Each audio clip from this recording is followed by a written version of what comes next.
तो वेलकम है एक सीरीज ऑफ यूजीसी। आज हम कुछ थ्योरी पढ़ने वाले हैं, इम्पोर्टेंट थ्योरी जो आपके एग्जाम में हमेशा आता रहता है। ठीक है, तो फर्स्ट है आपका मार्शियास आइडेंटिटी स्टेटस थ्योरी। बहुत इंपॉर्टेंट है, ये एग्जाम में हमेशा आता है आपके। इस बार भी आया था जून में, एंड दिसंबर में, जून में भी आया था। ये हमेशा आता है। तो मार्शा ने 4 आइडेंटिटी स्टेटस थ्योरी को डिस्क्राइब किया है कि कैसे एडोलेसेंट्स जो होते हैं, वो एडोलेसेंट्स का एज क्या होता है 11 to 13 ईयर्स। ठीक है, तो deal with the task of forming a stable identity. These are based on 2 key factors. ठीक है, ये 2 की फैक्टर्स पे डिपेंड करता है एक्सप्लोरेशन। सॉरी, ये 11 to 13 नहीं, ये 11 टू मतलब 11 प्लस मैं बोल दूँ। ठीक है, तो फॉर्मिंग ए स्टेबल आइडेंटिटी ये 2 की फैक्टर्स पे बेस्ड होते हैं। फर्स्ट होता है exploration, a person is questioning और कंसिडरिंग ऑप्शन। मतलब कि हम एक्सप्लोर कर रहे हैं, चीज़ों को देख रहे हैं, पूछ रहे हैं कि क्या है क्या नहीं है, ये सारी चीज़ें, और जो हमें चीज़ें अच्छी लग रही है उस ऑप्शन को हम कंसिडर कर रहे हैं, लेके चल रहे हैं। सेकेंड है आपको कमिटमेंट की, एक इंसान ने जिसने डिसीजन बना दिया है अपने बिलीव्स को लेके, वैल्यूज को लेकर के या गोल्स को लेकर के। थर्ड है आपका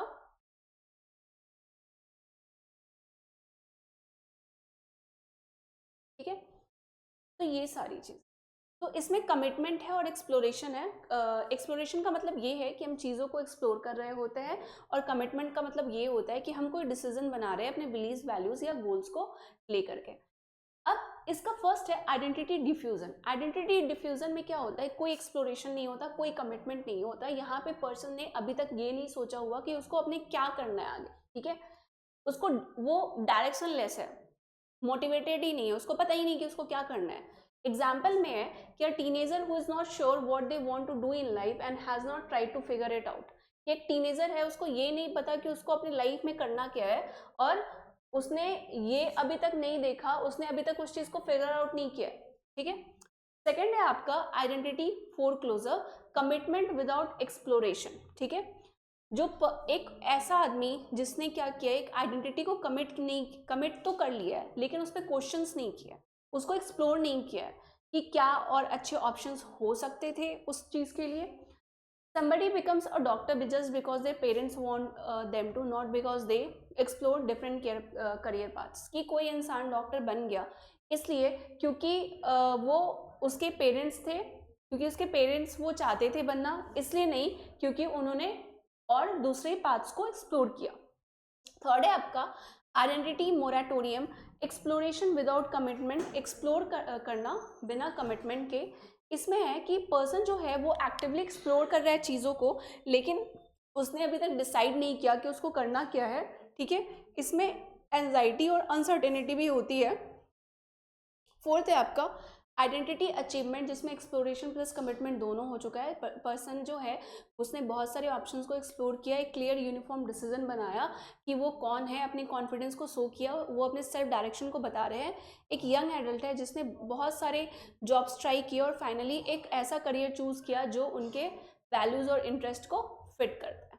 ठीक है, नेक्स्ट है आपका Munsell colour theory, very important for exam, हमेशा आता है। मुंसल कलर थ्योरी एक सिस्टम है जहाँ पे हम आइडेंटिफाई करते हैं, करेक्टराइज करते हैं और कम्युनिकेट करते हैं कलर से based on 3 distinct attributes, you, value और क्रोमा। ये थ्योरी जो है ये अमेरिकन आर्टिस्ट और एजुकेटर एल्बर्ट एच मुंसल ने 20वीं सेंचुरी में क्या किया था, डेवलप किया था।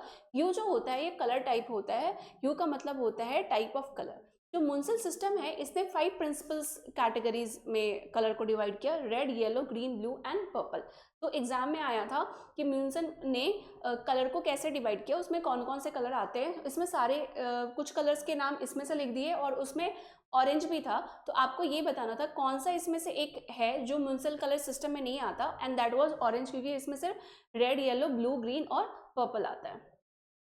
रेड हो गया, येलो, रेड येलो हो सकता है, येलो से येलो ग्रीन, मतलब जो अगर हम प्राइमरी सेकेंडरी अगर दोनों को लेके चले तो ग्रीन से ग्रीन ब्लू, ब्लू से ब्लू पर्पल, पर्पल से रेड पर्पल। ठीक है, वैल्यू क्या होती है, वैल्यू लाइटनेस होती है। यू कलर को बोलते हैं, वैल्यू लाइटनेस को बोलते हैं।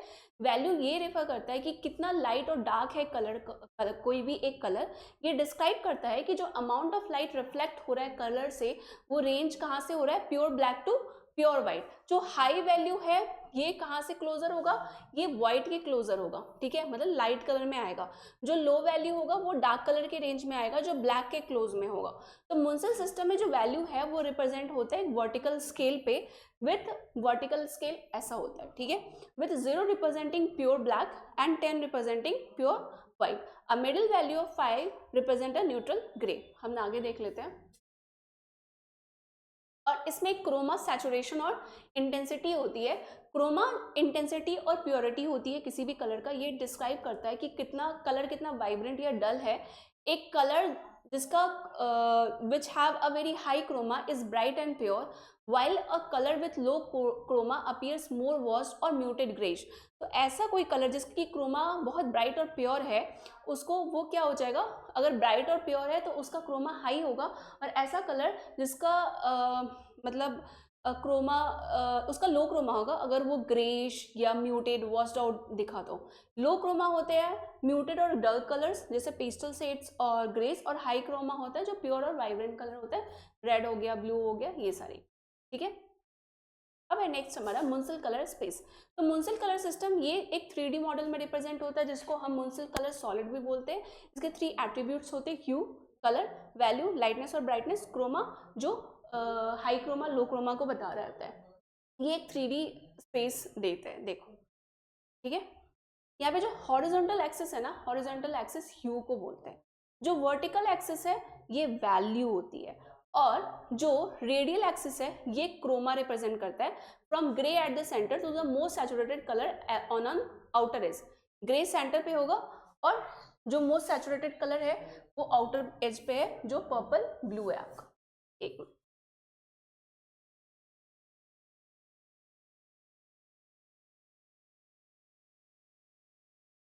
ठीक है। तो यहाँ पे देख लो, ह्यू क्या हो गया, horizontal, value vertical, chroma radial part. तो ह्यू आपका ये हो गया, कौन सा कलर है, red, red purple, purple yellow, green, green yellow, ये सारा। वैल्यू है 0, 0 कहाँ पे हमने देखा था, ब्लैक होगा। जितना कम वैल्यू होगा उतना वो क्या होगा, लो क्रोमा होगा। जितना आगे जाएगा ये क्या हो जाएगा आपका, high chroma, high value, sorry high value, ये लो वैल्यू है। क्रोमा क्या है, क्रोमा आपकी जो ये है हो गया, ये हो गया आपका लो क्रोमा, क्योंकि म्यूटेड ग्रे है, ठीक है। वाइब्रेंट कलर जहां पे आ गया वो क्या है आपका, हाई क्रोमा, ठीक है। तो ये था आपका, बहुत इंपॉर्टेंट है ये पेपर के लिए। नेक्स्ट है आपकी pigment theory, again very important. तो पिगमेंट थ्योरी जो है ये कलर का, ये बेस्ड होता है इस आइडिया पे कि कलर जो प्रोड्यूस हो रहा है जब लाइट ऑब्जर्व या रिफ्लेक्ट हो रही है पिगमेंट से, तो वो सब्सटेंसेस कौन से कलर को देता है। It focuses on how different pigment mix to create new colours. अब इसमें दो है आपकी, subtractive colour mixing, additive colour mixing. Subtractive colour mixing में पिगमेंट जो होते हैं मिक्स्ड होते हैं, ठीक है। पिगमेंट एब्जॉर्ब करते हैं सर्टेन वेवलेंथ ऑफ लाइट को और फिर उसको रिफ्लेक्ट करते हैं। जो प्राइमरी कलर पिगमेंट मिक्सिंग में है वो सियान, मैजेंटा एंड येलो, ये subtractive pigment subtractive primary colours है। सियान प्लस मैजेंटा ये ब्लू बनाता है, सियान प्लस येलो ग्रीन बनाता है, मैजेंटा प्लस येलो रेड बनाता है। जितने भी कलर्स कंबाइन हो रहे हैं सब्ट्रैक्टिव मिक्सिंग में वो ब्लैक ऑब्जर्व बनेंगे, because they absorb most light. अगर हम इन सारे कलर्स को कंबाइन कर दे तो वो ब्लैक को प्रोड्यूस करेंगे, क्योंकि ये सबसे ज्यादा लाइट को एब्जॉर्ब कर रहे हैं। हमने इसमें देखा, देखो ये है आपका, ठीक है। सियान प्लस येलो ग्रीन, सियान प्लस मैजेंटा ब्लू, और मैजेंटा प्लस येलो ये आपका रेड बनाएगा। ये आपका सब्ट्रैक्टिव कलर है। एडिटिव कलर मिक्सिंग में ये लाइट के लिए होता है, पिगमेंट के लिए नहीं होता। उसमें हमने पिगमेंट के बारे में पढ़ा। इसमें क्या होता है, this involves mixing light instead of pigments. जो प्राइमरी कलर्स है लाइट के वो कौन कौन से, रेड, ग्रीन एंड ब्लू, और जब वो कंबाइन होते हैं तो वो रेड प्लस ग्रीन येलो बनाएगा, रेड प्लस ब्लू मैजेंटा बनाएगा, red plus green plus blue सियान बनाएगा, और all colours combine create white light. वहाँ पे एब्जॉर्ब होते हैं, यहाँ पे पिगमेंट्स एब्जॉर्ब होते हैं, यहाँ पे क्या होता है लाइट का मिक्सिंग होता है। यहाँ पे देखो सियान बना रहा, blue green, blue red magenta और ग्रीन रेड येलो, ठीक है, ये आपका ये। अब नेक्स्ट है आपका प्रैंग कलर सिस्टम। जो प्रैंग कलर सिस्टम ये ट्रेडिशनल कलर थ्योरी है जो चार्ल्स ए प्रैंग ने 19वीं सेंचुरी में दिया था। ये अर्ली कलर सिस्टम है जो हम आर्ट और डिजाइन में यूज करते हैं, particularly in school and colour education. ये system idea of colour mixing पे बेस्ड होता है and were designed to help artist understand and use colours more effectively.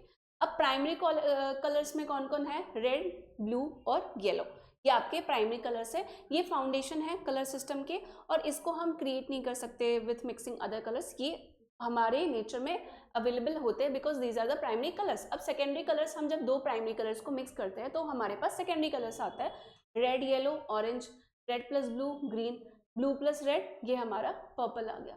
Tertiary colour कब होता है, जब हम एक प्राइमरी कलर को एक सेकेंडरी कलर से मिक्स करते हैं तो हमारा टर्सरी कलर आता है, जैसे red plus orange red orange, yellow plus orange yellow orange, ठीक है। कलर व्हील पे देखो, जो प्लैंक कलर सिस्टम है ना, इसने एक कलर व्हील यूज किया।